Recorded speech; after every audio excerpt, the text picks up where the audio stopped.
A mitjans de novembre, el pilot andorrà Albert Llobera anunciava a través de la seva pàgina oficial al Facebook la seva participació al Dakar 2014. Ho feia just després de confirmar-se com a campió d'Espanya de ral·lis de terra del grup N i aconseguir el tercer lloc absolut. Després de moltes negociacions per aconseguir els diners per fer-ho, hi anirà amb el suport de Qatar i el pilot qatarià Nasser Saleh Al-Attiyah. Llobera ja va ser al Dakar l'any 2007, en què va haver d'abandonar la sisena etapa. Aleshores, ho feia amb una pick-up i ara, el dia 5 de gener, sortirà de Rosario en direcció cap a Valparaíso damunt d'un Buggy Optimus. Jo crec que el que necessitava fer un pas endavant a lo que és la meva carrera esportiva. Durant el 2010 i el 2011 vaig estar al Mundial de Ral·lis, el 2011 vam acabar novès, i l'any següent Abarth, Fiat, que és amb la gent amb la que competeixo, deixen de competir al Mundial de Ral·lis i em traspassen al Campionat d'Espanya. Llavors continuo competint al Campionat d'Espanya, però em trobo que guanyo. Guanyo la categoria, quedo tercer absolut amb un cotxe una mica més petit i llavors se'm queda tot com una miqueta tot ajustat. 7 carreres a la temporada, quan estava acostumat a córrer 7 carreres, però del Mundial, se'm queda tot una miqueta ajustat. Llavors ja començo a treballar per anar a buscar un budget per anar al Dakar.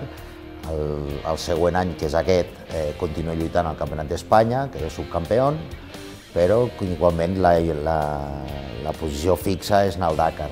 I volia tornar-hi perquè quan hi vaig anar-hi, el 2007, hi vaig anar-hi com a tercer cotxe.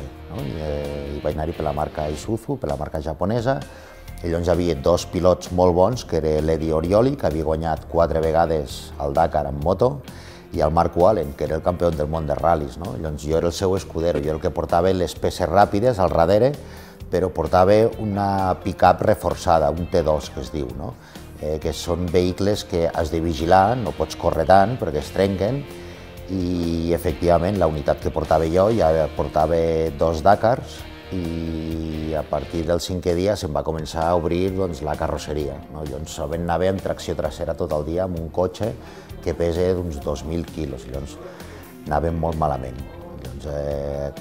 La pròxima vegada que anés al Dakar ja ho tenia claríssim que no hi volia anar-hi amb un T2, sinó que hi volia anar-hi amb un Proto, per les especificacions que tinc. Estic conduint molt bé, porto uns anys a dalt de tot amb les diferents especialitats que vaig fent i com que m'aporta molta cosa, intento de buscar un budget corresponent per anar-hi amb un equip bo. I llavors l'oportunitat ha sortit aquest any. L'oportunitat d'aconseguir un bon budget va directament des del Nasser Al-Attiyah, que és el pilot qatarí, que va guanyar el Dakar fa 2 anys, però que també a la vegada ha estat corrent al Mundial de Ral·lis durant els anys que he estat corrent jo i a la meva categoria. Llavors, el que ens ha anat provocant és una amistat molt bona i a ell li agrada moltíssim el que faig i el que transmeteixo. Llavors, ja des del primer dia que ens vam conèixer, que va ser en una gasolinera a Mèxic, ja vaig veure que hi havia un bon feeling entre ell i jo. Tinc 3 equips diferents voltant, tinc 3 opcions i al final arriba la possibilitat d'anar-hi amb un Buggy. Jo crec que de les 3 opcions la que més em tirava a més era anar-hi amb una tracció trasera, tipus Buggy, que no fos una marca, perquè les altres 2 opcions eren marques. L'he trobat que jo vaig amb un cotxe bastant més baix, aquí m'he trobat molt alt, el sistema de suspensions també té un recorregut molt brutal, estem parlant de suspensions que fan quasi bé 1 metre o 1,5 metres. Amb un cotxe normalment amb pròtesis feines fan 50 centímetres, llavors la conducció ja també canvia perquè sembla una miqueta una barca, però és el sistema que s'ha de conduir. Jo crec que, com diu el meu jefe d'equip d'ara, que tranquil, Albert, perquè la primera etapa del primer dia són quasi 800 quilòmetres. Jo crec que amb 800 quilòmetres ja començaràs a adaptar-te al cotxe. I és que les dificultats per disputar el Dakar per a qualsevol pilot són moltes, ja que és una carrera dura i perillosa. A la pista, el Buggy aportarà les màximes comoditats a Llobera i fora intentarà solventar tots els obstacles gràcies a un nou artilugi que també ens presentava a través de les xarxes socials. primer, la incomoditat que porta estar en algun lloc que està tot ple de sorra. Quan baixes del buggy, per anar solament fins al càtering, ja és una miqueta incòmode, encara que no hi hagi molta arena, sempre hi ha terra, hi ha pedres, que per allà ens desplaçarem amb una adaptació que em ficaré aquí, amb aquest suport d'aquí, i la cadira es queda així, que és com una chopper, quan estigui per allà al buggy o al service de l'equip, anar amb la cadira normal, però per anar fins al càtering, per exemple, com que ja em diuen que ja tindrem entre 400 i 800 metres, doncs ja anirem a aquell aparatillo, i em desplaçaré per allà, on em vaig a veure el Nasser, on em vaig a veure el Sainz, els vaig a veure allà un cop de moto, com si diguéssim. Albert Llobera ja fa temps que ens explica tot el que fa i ha fet a través de la seva pàgina web i el seu dia a dia el veiem a les diferents plataformes socials on és present, com el Facebook, el Twitter i l'Instagram. El pilot andorrà ja fa temps que es mou pel món i se'l coneix competint i explicant la seva experiència vital. Però el que mai hauria imaginat és la quantitat de seguidors que cada dia li donen suport gràcies a la seva manera de transmetre il·lusió a través del món online. El primer que em va passar va ser que el meu compte de Facebook se'm va bloquejar perquè és un compte normal i corrent, que era de 5.000, i a 5.000 que el tanquen. Vam demanar una autorització a Facebook, ens el van autoritzar i en 2 o 3 dies ja tenia 5.600. Llavors me'l van tornar a bloquejar i em van dir, Albert, has d'obrir una pàgina de fans que es diu, etc., d'esportista, en el meu cas, i fica Albert Llobera atleta, i el creixement ha sigut brutal. Després tens coses puntuals, que ens n'anem al Dakar. No sé, tinc 50.000 entrades. Llavors ja tens 1.000 o 2.000 me gustes, comparticions. Per la gent he al·lucinat. Ja no parlo de la gent que té una discapacitat, sinó per l'altra gent, de dir no pares mai,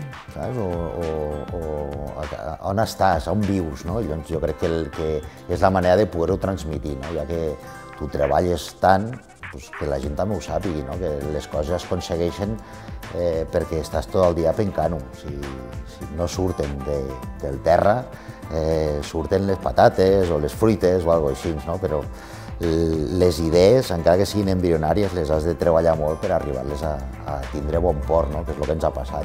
Jo no em considero que sigui Superman, ni molt menys, al contrari, però sí que em treballo molt les coses i des d'aquest punt de vista, que estàs en una cadira, com que estàs més baixet, potser pots explicar-ho d'una altra manera perquè la gent se'n doni més compte de les coses. I si puc transmetre aquell feeling amb el que ho faig, doncs jo crec que és el punt. Entre aquestes coses, sempre alguna tonterieta de les meves o algo així. Yo diría que hay 3 puntos muy importantes. El primero de todo, ¿cuál es? La actitud. Hemos estado oyendo y hablando mucho de la actitud. Uno mismo aprende. El missatge que l'Albert Llobera transmet a les xarxes socials és el mateix que porta amb ell quan assumeix el paper de conferenciant. Ell no és un conferenciant qualsevol. L'Albert Llobera parla de la seva vida. L'Albert parla d'innovació, però sobretot de superació i motivació. El que intento transmetre bàsicament no em costa gens, perquè marco una miqueta la diferència amb els altres conferenciants per una senzilla raó. Jo no faig ni PDFs, ni fico fotos, ni fico res. Surto allà i durant aquells 3 quarts d'hora passo 3 tràilers. Em fico un al principi, que és com una presentació, em fico un cap a la meitat, quan em perdo una mica o quan estic intentant de canviar una miqueta de capítol, podríem dir, passo un altre tràiler, tots aquests tràilers són de 2 minuts, i després al final em passo un altre, que també dura 2 minuts, i jo pràcticament ja acabo la conferència allà, després estic 3 minuts més parlant, intentant de transmetre que no hi ha res de fàcil, sinó simplement durant tota la conferència que explico la meva vida. Són 2 coses. La primera, que la porto dintre, és evident, de que vulguis superar cada dia, perquè quan et passi alguna cosa com em va passar a mi, amb 17 anys, tu et penses que anaves a viure de les teves cames i al dia següent les teves cames no es mouen. Llavors, el canvi de vida és totalment radical. Llavors, què fas per superar amb això? tinc molts seguidors perquè els encanta les coses que faig d'innovació, no? Però jo realment tampoc no busco, sinó són les mateixes empreses ja les que em busquen a mi, pràcticament.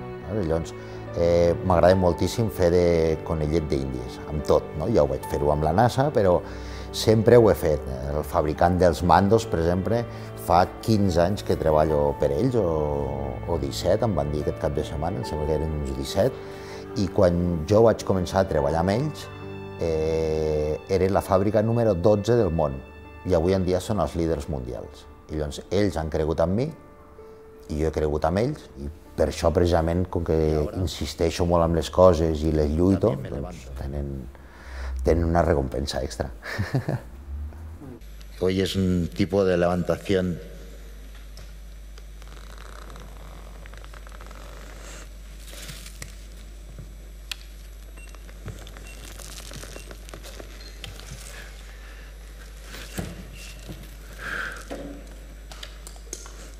¿Me veis levantado? Me levanto cada día.